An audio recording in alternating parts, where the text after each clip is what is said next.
You gonna leave me hanging? We'll come back to it, or do you want to go right into it? Well, I don't know. What you want to put something in the middle here Sure, to absolutely. let you absorb Boris being nude with chicken skin and crunchies stuck in his goatee? How was the chicken?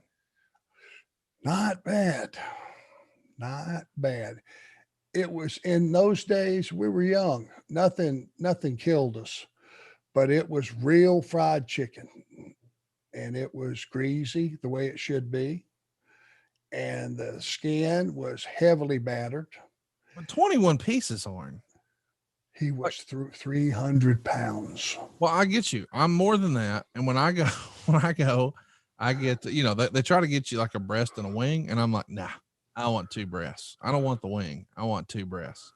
Dark meat, Conrad. Here I we know. go again. See, here's the Dark deal. meat, thighs, man, thighs. I had lunch with Jeff Jarrett once, took him to my favorite fried chicken place. And he said, he said, that sounds good. I'll have two breasts, two wings, two thighs.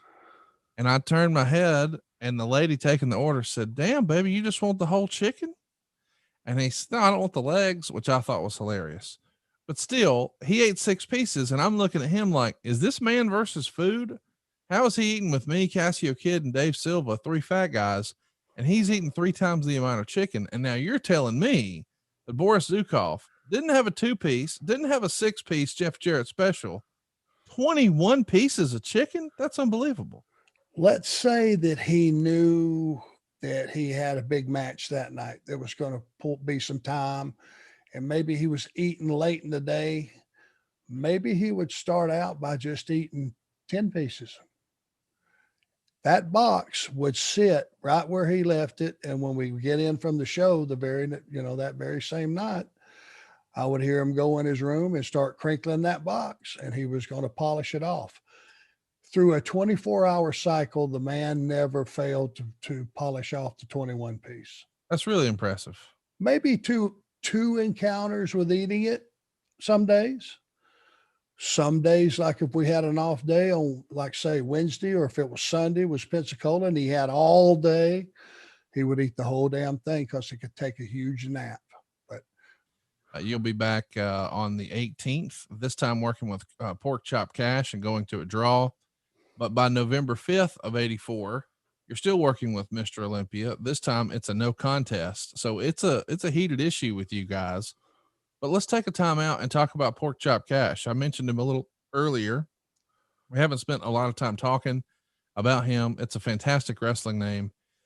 And I'm sure that some of our younger listeners have no idea who we're even talking about. Catch us up on all things Pork Chop Cash. well, I think I remember about him is he had a lot of charisma, and he was much in the vein of Thunderbolt Patterson, but a bigger, thicker guy. Yeah. And he had that rap. Tennessee was kind of, I think, where his roots were from. So he had that style. He was an entertainer. He was not a world-class Ricky Steamboat technician, but, he had that, swagger to him, and he looked, upper body was big, and he had a good rap. And, he was a great middle of the card guy. By the way, he would inspire Floyd Womack, the former Seahawk out of Mississippi State, who was drafted in the 4th round back in 01. His mom would refer to him as Pork Chop because she thought he looked like Pork Chop Cash. But Floyd Womack, or AKA Pork Chop Womack, continued the Pork Chop legacy. How about that? Wow. So he had really influenced one life for sure. Absolutely. It's always a good feel-good story to hear that. No doubt about it.